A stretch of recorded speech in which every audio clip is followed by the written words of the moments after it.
Season 53, War number 4. Today we've matched up against Vietnam Squad, and the bands today are going to be Luke Cage, Professor X, Spider-Man 2099, Ironheart, and Lady Deathstrike. And my team today is Mr. Negative, Photon, and Infamous Iron Man. And if you do not know, this war did not count as far as points for winning or points for losing goes because it was cancelled. However, I was like halfway through planning the war when they announced that. As you can imagine, I was super frustrated to realize that all that progress I had made in the plan didn't matter because the war didn't count. But I decided to go ahead and finish up the plan anyway, just because I was so far into it, and convince my battle group that we should play to win anyway, because even if it doesn't matter, we should always be playing to win. At least that's my philosophy for it. I'm going to be light boosting for all of my fights. I'm not going to be boosting, you could say, properly, because some of the stuff I would be running bigger boosts and specific gray boosts for that I'm not going to be using. But you're going to see every fight at least somewhat boosted and planned as though I would be planning in a normal war. So we're starting with this Chavez here on Node 5, which this is one of the worst Chavez AI experiences I've ever had. It's honestly not even that bad. It's just, normally for some reason I have good Chavez AI, and this one is not it. This one is terrible. As you can see, it's so many heavy attacks from just doing nothing. But anyway, dropping the SP2 here. Again, normally I'd be running powerbacks, but we're not running that because I don't want to waste it on a war that doesn't really matter. I'm just going to make sure I can win regardless, and set my battle group up for success with their fights, and let them decide how they want to boost. In my case, I wanted to at least light boost for everything, and then I'm going to use one gray boost later, which wasn't necessary, but you're going to see why later I used that gray boost. But enough yapping about boosts. This Chavez is almost dead. She's at a little over 40% health now. We're doing so much damage because we have protection down, we have the Fury from Ebb and Flow and stuff, and then she's gonna die very shortly. Yeah, we're gonna try to get protection down real quick. I need her to drop the special. She's going to, never mind, not right there. I just dropped the thing into her block and it kills her. That works as well, I guess. So, anyway, that was Chavez, and then we move on to Negasonic on Node 14. Ironically, this Negasonic being Sig 200 is actually beneficial for me because the easiest way to get this fight started is by getting your opening, by just letting her drop a special and then countering it, because not only are you going to stop the power charge gain, but it just gives you your initial opening, and openings are usually the hardest part of this fight, considering you can never parry her or bait a heavy attack, so it kind of has to all be by countering specials or doing intercepts. So she's already taken a lot of damage by the power burn on my special 2, so now it's just about keeping that heal block active and keeping the duration high, which you can see it fell off there, but I noticed that she wasn't going to have power gain, so wasn't too stressed about it. And then I'm going to knock her down, remove protection, bait the special, and then she's going to die very shortly afterwards, right here with this medium, I believe, or light attack. So there we go. Negasonic goes down. Probably the best attempt I've had on that fight. Almost died to it at one time, but that one went very clean, so happy with it.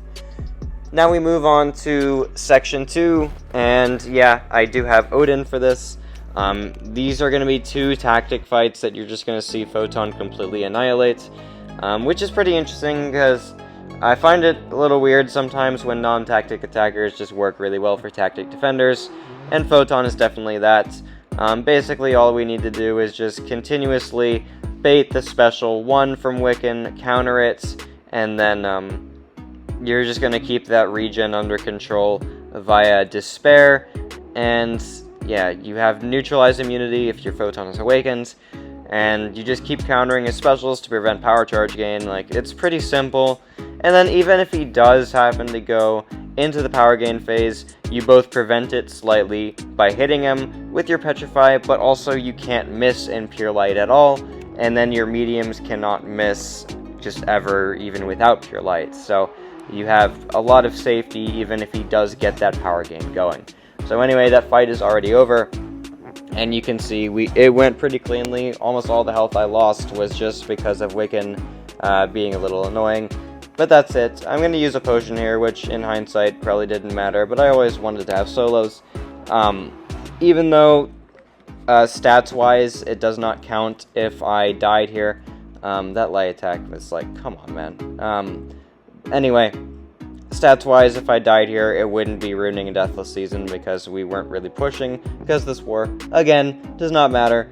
But at the same time, in my philosophy, I want to make sure I'm soloing anyway, so I am going to heal up, even though it didn't necessarily matter, and I'm kind of wasting loyalty in some ways. So again, this Magneto, another tactic fight that Photon is just kind of the best tactic attacker for, even though she's not tactic at all. So yeah, we kill him right here, and those were two hazard shift fights done in under a minute, both tactic and both with Photon. So really, really cool. Next up, we're moving on to Bishop on node 39. This is the one with Power Snack, and then a Power Snack node, and then the one where if he has a certain amount of prowess buffs when he drops a special, it's going to be unblockable. He's never going to have prowess buffs when using iDoom, and that is because iDoom consumes prowess to place an energy vulnerability when 2 or more prowess were triggered at once. Kind of a niche utility, but as you know, it kind of makes him a bishop counter. So I find that pretty cool. And then at that point, it's just making sure I get my armor up back, so that it doesn't get eaten by Power Snack. Power Snack. Power Snack power gain is actually limited by the heal block from Tactic, which is pretty awesome. And then we can just do a ridiculous amount of damage via Power Burn through the SP2, and then that bishop goes down in about 40 seconds. So really, really fun fight. That fight was super fast. This one is not going to be super fast. This is Kushala on Hazard Shift, Incinerate, Shock, and we're taking this fight with iDoom. I'm speeding it up because there's literally nothing to talk about. It's just iDoom chipping her down as fast as I can, which is not very fast because Kushala's energy resist is like 40%, which is really high, and then every single damage source that iDoom has is energy, I believe. So that includes Power Burn, by the way, which is a little interesting. But anyway, it's just about upkeeping that heal block, and then one thing I don't want to do is knock her down into the special.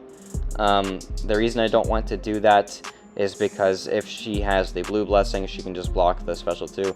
You saw me pause the fight there. That was just something IRL I had to tend to really fast, but yeah, the fight duration is actually going to be shorter than what you see on the clock there because of the couple pauses I had to make, but it's all good. Just continue to slow and steady get her down, and then ideally never eat a special attack, which I don't do. Not like last war where I did almost die by eating a Kushala special attack, but that didn't happen here, and then we get the fight done in just about 2 minutes. And then the last fight of the war is a fight I uploaded yesterday, which is Power Reserve Enchantress. We're taking this with Mr. Negative, and we are not going to let her throw a single special attack this fight, which is pretty cool. If you saw the video, great. If you didn't, then you get to hear me break it down a little bit more here. Using a Power Start 1, again, the war didn't matter, but I had plenty of Power Start 1s, so I was like, why not for the content? So anyway, we're going to parry a bunch. What we want to do is get to an SP2 with her having very little power. When I trigger my heavy attack to evade, it's going to place a Delirium. That Delirium reduces her combat power rates by a bit. So now I'm getting a bunch of energy, and I just want to get to my SP2 with as much energy as possible. Go for an evade right here, so we have max energy, and then a little fury giving us more attack, and then we drop the SP2. She's still under a bar of power. The degens are doing 16k per tick, and a reminder, if I was properly boosting, that would be more like 20k per tick, and that would also mean she would be dead, but I wasn't properly boosting because, again, war didn't matter. and then yeah, you can see the power gain is there, but it doesn't matter. She just dies. So that's my war. And we did win the war. Again, I encouraged us to push for this one, just because I feel like winning is something we should always strive to do, no matter if it doesn't matter. And yeah, Vietnam Squad didn't really try for this one. They didn't even finish the map. So that actually puts us at 4th in the world, which is definitely a spot we shouldn't be at, but because a bunch of alliances just didn't care at the top ends, that's how we're at 4th now. And for War 5, we did match the current war number 3. So next war is going to be very interesting. Already finished the war plan for it, and I'm excited for what's about to happen. So yeah, thank you guys so much for watching, and I'll see y'all in the next video.